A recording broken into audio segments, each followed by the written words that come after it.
দেখ বন্ধু আমার গার্লফ্রেন্ড কত সুন্দর। ধর বেটা, তোর গার্লফ্রেন্ডের চেয়ে আমার গার্লফ্রেন্ড সুন্দর বেশি। আমার গার্লফ্রেন্ডে দেখ নীল শাড়িতে নাতাশা মালকুমার মতো দেখা যাচ্ছে। এই বেটা, আমার গার্লফ্রেন্ডে দেখ, আমার গার্লফ্রেন্ডের মতো কোনো মেয়ে নাই, এর সানি লিওনের মতো দেখা যাইতেছে।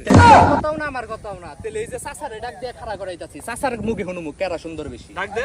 ওই চাচা খারান খারান খারান। কি হইছে? ওই চাচা একটা বিচার করন না বউ। কিরে তোকে পড়ালেখার বয়সে বিচার করব? কি এর বিচার করব তোকে? বিচার করলে করেন, নয় সারা সোজা রাস্তায় যান গা। আচ্ছা দে, তোকে কি বিচার দেই কইরা দে যাই। দেন চাচা আমার গার্লফ্রেন্ড কত সুন্দর। এটা আমার মিয়া। अभी मैं गाली नहीं दे सकता। नहीं गाली नहीं देना। আচ্ছা চাচা, আপনি তোরটা দেখলেন না, আমারটা দেখেন, কারটা সুন্দর বেশি। এটা আমার বউ। আরে কি জুগাইলো রে, মেয়ের নগে প্রেম করে ঠিক আছে, এই বাড়ির বোন নগে প্রেম করে রে।